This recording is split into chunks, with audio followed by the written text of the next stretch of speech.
Assalamualaikum warahmatullahi wabarakatuh. Salam, Om Swastiastu, Namo Buddhaya, dan salam kebajikan.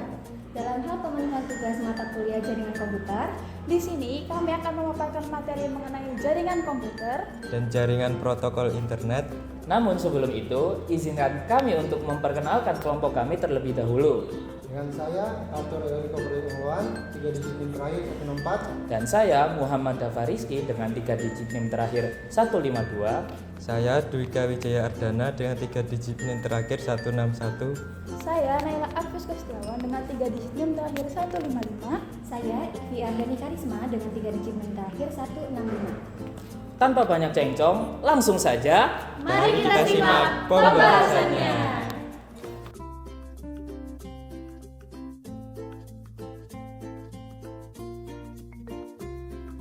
Baik, langsung saja ke materi yang pertama, yakni jaringan komputer. Kita masuk ke pengertian. Jadi, jaringan komputer adalah sebuah sistem yang menghubungkan antar perangkat komputer sehingga memungkinkan mereka untuk saling bertukar informasi dan sumber daya.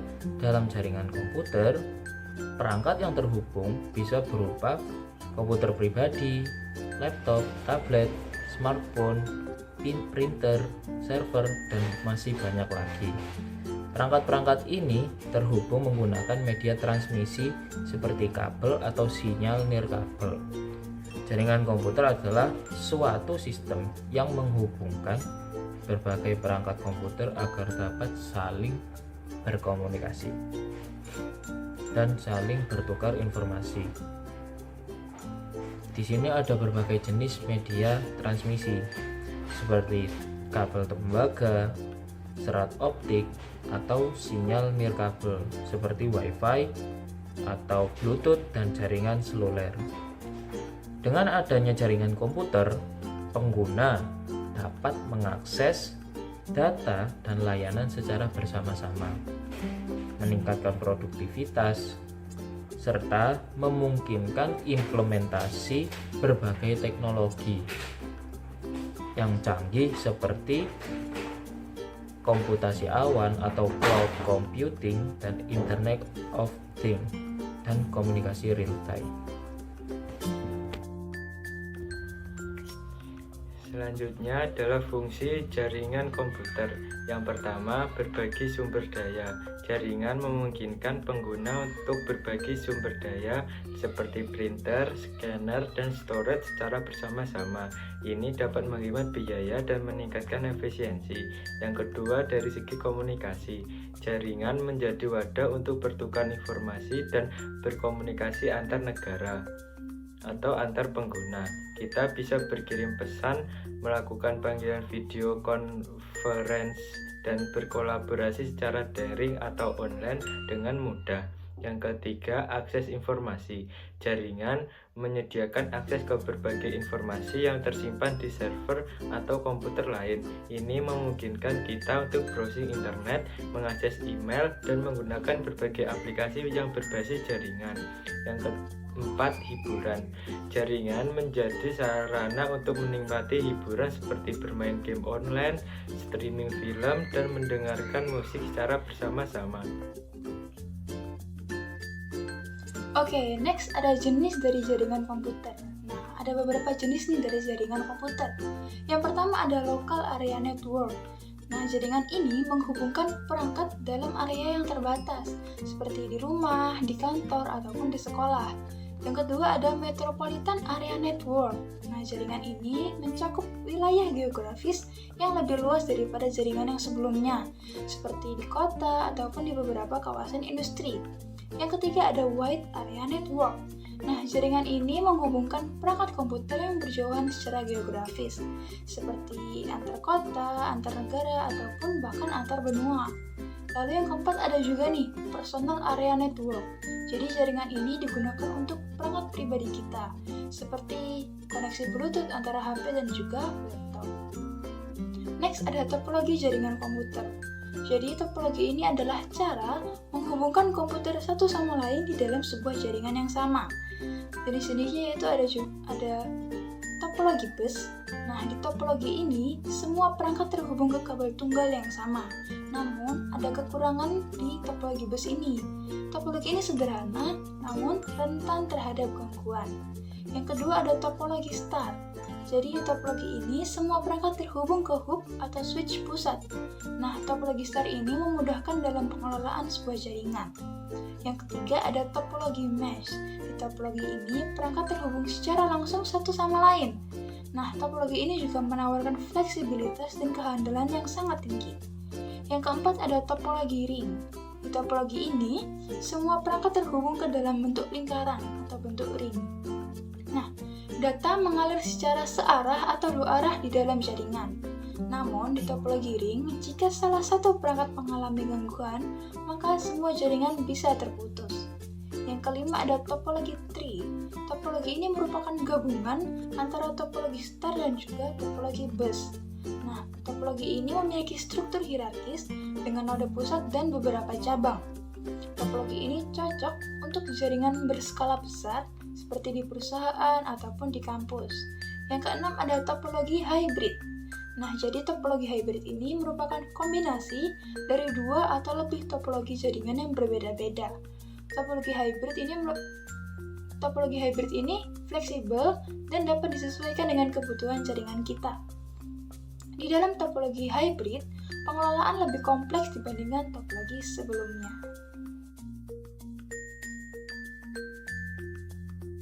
Adapun manfaat dari jaringan komputer adalah sebagai berikut. Yang pertama, efisiensi. Jaringan komputer membuat kegiatan berbagi sumber daya dan bertukar informasi menjadi lebih efisien. Ini menghemat waktu dan biaya. Yang kedua adalah produktivitas. Jaringan dapat meningkatkan produktivitas dengan memudahkan kolaborasi dan komunikasi antar individu maupun tim. Yang ketiga adalah informasi. Jaringan menyediakan akses cepat dan mudah ke berbagai informasi yang dibutuhkan, mendukung pembelajaran dan pengembangan diri. Kemudian yang terakhir adalah hiburan. Jaringan menjadi sarana untuk menikmati hiburan secara online, memperkaya kehidupan di waktu luang. Baik, masuk ke materi yang kedua, yakni protokol jaringan internet. Kita masuk ke pengertian. Jadi, protokol jaringan internet adalah aturan yang ada dalam jaringan internet yang harus ditaati oleh pengirim dan penerima untuk dapat berkomunikasi dan bertukar informasi meskipun memiliki sistem yang berbeda. Protokol ini mengatur berbagai aspek komunikasi seperti identifikasi perangkat, format data, metode pengiriman, enkripsi, serta mekanisme error handling untuk memastikan data dapat diterima dengan benar. Contoh protokol jaringan yang umum digunakan di internet antara lain, pertama, ada Transmission Control Protocol yang menjadi dasar komunikasi data di internet. Selanjutnya ada Hypertext Transfer Protocol. Ini untuk akses web.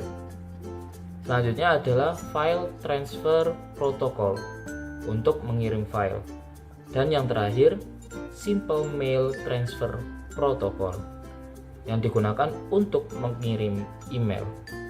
Dengan adanya protokol jaringan, berbagai perangkat dan sistem dari berbagai produsen dapat saling berinteraksi tanpa hambatan dan memungkinkan terjadinya komunikasi yang stabil dan aman.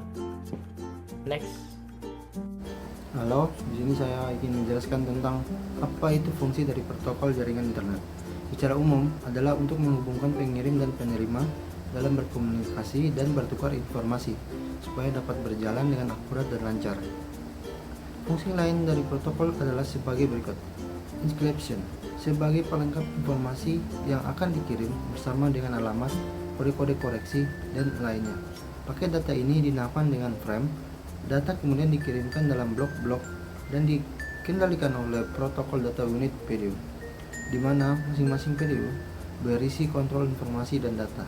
Contoh protokol dengan fungsi encryption adalah HDLC, ATM, RLC, III, dan yang lain-lain. Kedua, connection control. Membangun hubungan komunikasi dari transmitter ke receiver untuk mengirim data dan mengakhiri hubungan. Yang ketiga yaitu flow control. Mengatur perjalanan data dari transmitter ke receiver yang dilakukan dengan cara satu persatu guna membatasi jumlah data yang dikirimkan. Pada fungsi ini harus terdapat fitur stop and wait, yang artinya masing-masing PDU harus diakui sebelum proses pengiriman selanjutnya. Next, yaitu error control. Mengawasi terjadinya kesalahan saat proses pengiriman data. Jika terdapat kesalahan, maka paket akan langsung dibuang. Selanjutnya yaitu fragmentasi. Proses di mana pihak pengirim membagi informasi yang dikirim menjadi beberapa paket data. Proses ini ditandai dengan urutan beberapa PDU dengan berbagai batas ukuran. Reassembly, yaitu proses di mana pihak penerima mengembalikan paket-paket data menjadi satu paket yang lengkap. Selanjutnya yaitu transmission service, memberi pelayanan komunikasi data seputar prioritas dan keamanan data. Tentunya saja prioritas paket, pengaturan batas koneksi, membataskan akses paket, dan mutu jaringan dan lain-lainnya. Oke, mungkin sekian dari saya. Nanti akan dilanjutkan oleh teman saya.